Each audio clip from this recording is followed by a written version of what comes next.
लोग तैयार हैं वचन सुन के विश्वास करने के लिए, पर आप सुसमाचार नहीं कर रहे हैं। अब कहते कितने लोगों के हृदय तैयार हैं, क्योंकि पहले ही उनके लिए प्रार्थनाएं हो चुकी है, प्रभु ये शहर विदारी पाए, ये लोग बचाए जाएं, बचाए जाएं। अब प्रार्थना योद्धाओं ने प्रार्थना की है, दासों ने, सेवकों ने, हर नगर के लिए प्रार्थनाएं हुई, पर अकेले प्रार्थना से रूहें नहीं बचती। आपको पता है, प्रार्थना योद्धा का काम है प्रार्थना करना, फिर सुसमाचार का काम है जाना। हालेलुया। सुसमाचार को का काम है वचन को सुनाना, प्रीच करना। मैं आपको बताऊं, उनके हृदय पहले से ही तैयार है। जिनको आपको लगता है ये नहीं बदलने वाला व्यक्ति, वो आपको सबसे पहले फर्स्ट लाइन पर चर्च में आके खड़ा मिलेगा। हालेलुया। मैंने देखा अपनी लाइफ में, जिसके लिए कोई उम्मीद ना हो, वे ये नहीं आने, वो चर्च में आया होता है। हालेलुया। क्योंकि यीशु मसीह कहते हैं मैं पापियों के लिए आया हूं, मैं अधर्मियों के लिए आया हूं। हालेलुया। तो जिसको लगता है ये व्यक्ति नहीं आने वाला, वो आया होता है। समझ पा रहे? इसीलिए ये परमेश्वर चुनाव करता है। तुम्हारा काम है बस वचन को बोना। जिसकी पहुंच जिसके पास है, उसका लेखा प्रभु तुझसे लेगा। मुझे प्रभु ये नहीं पूछेगा कि तूने वो रेडी, गोलगप्पे वाली रेडी वाले व्यक्ति को वचन सुनाया या नहीं। वो तुझे पूछेगा जो रोज शाम को उस पे गोलगप्पे खाने जाता है उसके पास। समझ पा रहे हो? मैं नहीं जाता, वो तुझे पूछेगा। मुझे तो ये पूछेगा तू निकल के गया था शोभा यात्रा में, तूने प्रचार किया या नहीं राहों पे, नवाज शहर में तूने प्रचार किया या नहीं जब तू गया था। समझ पा रहे? तूने उस नगर के लिए मीटिंग की, तूने वहां क्रूसेड किया क्यों नहीं। वो मेरे जो काम है, जहां पर मेरी पहुंच है, वो मुझे देखेगा।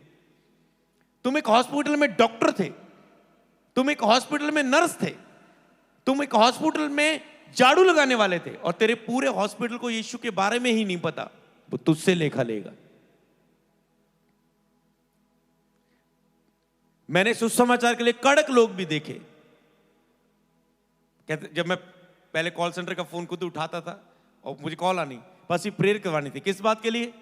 मैं जी एक मैरिज में जा रही हूं और मेरे लिए प्रार्थना करो कि वहां पर मैं, मेरे सारे रिश्तेदार इकट्ठे होंगे, वहां पर मैं सबको वचन शेयर कर पाऊं, अधिक से अधिक लोगों तक बता पाऊं वचन।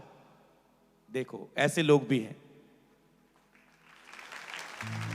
प्रेयर कर दो जी, प्रभु मुझे आत्मा से भरे, मेरा मुंह खुले, मैं दिलेरी के साथ, मुझे मौका है। और तुम में से ऐसे लोग हैं जिन्हें अवसर मिले सुसमाचार के, फिर भी उन्होंने मुंह नहीं खोला।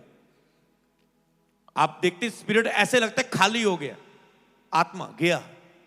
मैंने कई बार देखा कि बस में, जब मैं नया नया था, जब डर था, मुझे बस में बैठा होना किसी के साथ, मुझे होते रहना, मैं इसको बस शुरू करूं, अंदर से आ रहा है पूरी आत्मा से, शुरू करूं वचन, शुरू करूं, इसे बताऊं। बैठे ही हैं हम बस में, क्या इसको वचन नहीं बता सकते? शुरू करूं। हालेलुया। प्रभु कहते तुम्हारी आत्मिकता, तुम्हारा सांपों की तरह होशियार, कबूतरों की तरह बोले, तुम्हारा अन्य लोगों से अधिक होना चाहिए।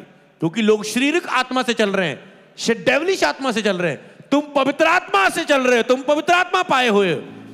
सोचो एक आम व्यक्ति के अंदर बोलने का इतना टैलेंट है, कहीं होता ना, वो कहीं से भी बात शुरू करेंगे, किसी को भी बुला लेंगे। बस में बैठे अनजान हो जी, कितना समझ पा रहे हो? तुम कहो मैं जी मैंने संग लग, मैं, तुम आत्मा पाए हो। जब तुम आत्मा पाए हो तब ये नहीं मायने करता तुम कितने शर्मीले हो, तुम कितने बुद्धिमान हो, कितने पढ़े लिखे, कितना समझदार हो। देखिए आत्मा के अनुसार चलो। वो तुझे डिग्री का, कोई तुझे बाइबल स्टडी करने को नहीं बोल रहा है, वो तुझे केवल इतना बोलने को बोल रहा है, यीशु बचाने वाला है। समझ पा रहे? यीशु प्रेम करता है, यीशु छुड़ाने वाला है, यीशु चंगा करता है, यीशु शांति देता है, वो भला है। हर एक के पास इनविटेशन लेके जाओ। हर आपके आसपास, हर बड़े से बड़ा, छोटे से छोटा, इन 3 दिनों में उनके पास वचन पहुंचना चाहिए आपके द्वारा। हालेलुया। हर झुग्गी से लेकर आपके आसपास की एक भी झुग्गी पर अगर पोस्टर ना पहुंचा हुआ तो प्रभु तुझे निर्दयी समझेगा, ना दया करने वाला। प्रभु खुश नहीं होगा तुझसे। हर झुग्गी, हर झोपड़ी, हर कच्चा मकान, हर बड़ी बिल्डिंग, हर बड़े बड़े फ्लैट्स, हर छोटे से लेके बड़े तक आपको वचन पहुंचाना है। व्यभिचार करने वाले लोग, नशा करने वाले लोग, आपको क्या लगता है जो नशा करने वाला है वो खुश है उससे? आपको क्या पता जो रोज अपनी वाइफ से लड़ता है, चीजें बेचता है, वो एक स्पिरिट होती है कि वो व्यक्ति अपने घर की चीजें बेचता जा रहा है, नशा करता है, लड़ता जा रहा है। जब नशा उतरता है उसे पता है वो कितना दुखी है, चाहे वो शो नहीं कर पा रहा होगा, उसे पता है वो कितना दुखी है, उसे सब याद आता है मैंने अपने बच्चों के साथ क्या किया, मैंने अपनी पत्नी के साथ क्या किया, मैंने वो चीज बेच दी जो मेरी वाइफ की सबसे कीमती चीज थी, प्यारी चीज थी। सब चीजें उन्हें याद आती है और वो तड़पते हैं।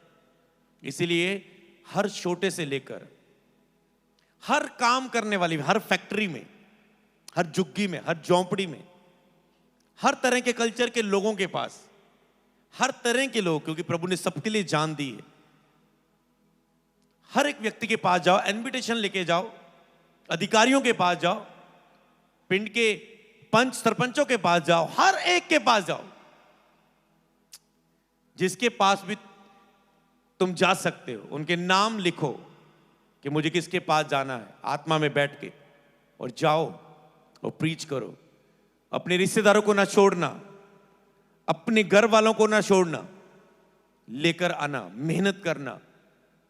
केवल क्रिसमस में नहीं, हर उस मीटिंग्स में जो इन दिनों में हो रही है। हालेलुया। तो इसीलिए जब आत्मा आपको हलचल दे उसे कभी मत दबाएं। आत्मा पहले से मार्ग तैयार कर चुका होता है, जो वो आपको वहां ही भेजता है जहां पर उसने सारा कुछ तैयार किया हुआ है। अगर हलचल आएगी वो रियल होती, कुछ हलचल होती आपका मन चाहता है मैं इसको वचन बताऊं, कुछ पूरी तरह से आपको पता चलता है आत्मा की ओर से, उसे मत दबाओ। लेकिन आत्मा को मत बुझाओ, आत्मा को शोकित मत करो, नाराज मत करो, आत्मा के काम को सुनो। पर कई बार आप आत्मा नाराज नहीं हुआ होता, तुम खुद मान लेते ये भी बैड चीज है, ओ मुझसे ये हो गया, लगता है प्रभु मेरे साथ नहीं, और आप ऐसे दोष लेके चलने लगे वो मेरे साथ नहीं। जब वो सचमुच साथ नहीं होता है आपको पता चल जाता है, और ऐसा कभी होता नहीं वैसे वो आपके साथ ना हो, वो हमेशा आपके साथ होता है। बस एक प्रेजेंस, एक फेथ, एक दिलेरी, एक भरपूरी, वो आपके अंदर खत्म हो जाती है। एक अनॉइंटिंग, एक सामर्थ, वो आपकी लाइफ में उस पर असर पड़ता है, पर वो उस समय भी आपको साथ है। वो उसकी पूर्ति फिर से पूरी करने के लिए तैयार है, उस घटी को फिर से पूरी करने के लिए तैयार है। अगर आप उसके साथ उस आज्ञा को दोबारा माने, या दोबारा से सही होने के लिए कि आगे से मुझसे ये गलती ना हो, सही बनने के लिए आप जोर लगाएं, उठने का जोर लगाएं। हो सकता है आप कमजोर हुए होंगे आत्मा में, तो उठने का जोर लगाएं, तो इससे वो प्रसन्न होता है। वो आपको उठाने के लिए वही आत्मा साथ देता है, वो आपको कभी नहीं छोड़ता। और खास करके कठिन परिस्थितियों में उसे पता है आपको ज्यादा जरूरत है, आपके वो ज्यादा साथ होता है। बस फर्क है, दो चीजें हैं। जब आप आत्मा में होते हैं आप अनॉइंटिंग को मांगते हैं, बुलाहट को मांगते हैं, रूहों को बचना मांगते हैं, लोग उद्धार पाएं, सामर्थ को मांगते हैं, अभिषेक को मांगते हैं, ज्ञान को मांगते हैं, संगति को मांगते हैं प्रभु के साथ। पर जब आप गिर जाते हैं तब आप बस एक ही चीज को मांग पाते हैं, प्रभु मुझ पे दया कर, मुझे क्षमा कर। आपका सारा कुछ मांगना रुक जाता है। इसलिए कि विश्वासी केवल ऐसा विश्वासी ना बने जो केवल सारा जिंदगी, सारा साल यही करता रहता है, प्रभु दया कर, मेरे बच्चे पर दया कर, ओ मेरे बिजनेस पर दया कर, ओ मेरे परिवार पर दया कर, ओ मेरी ये जॉब पर दया कर, ओ प्रभु महीने के लिए पैसे का इंतजाम नहीं है, ईश्वरीय मददगारों के लिए दया कर, ओ मुझसे गलती होगी फिर से मुझे माफ कर, दया कर, ओ मुझसे फिर से गलती होगी प्रभु मुझे माफ कर, दया कर, फिर से पाप करेंगे, ओ मुझसे फिर से गलती होगी। जो दया ही मांगते रहते हैं बस बढ़ नहीं पाते। आपको पता है कि वो दया क्या आसान होती?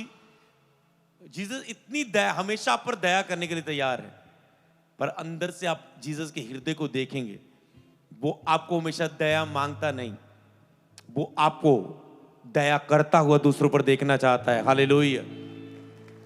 दूसरों को उसके नाम के, उसकी महिमा के लिए ब्लेस करता हुआ देखना चाहता है। हालेलुया। उसके राज्य के लिए काम करते हुए देखना चाहता है। तो इसीलिए उठें दया मांगते हुए और उसके राज्य के लिए काम करने के लिए खड़े हो जाएं। हालेलुया।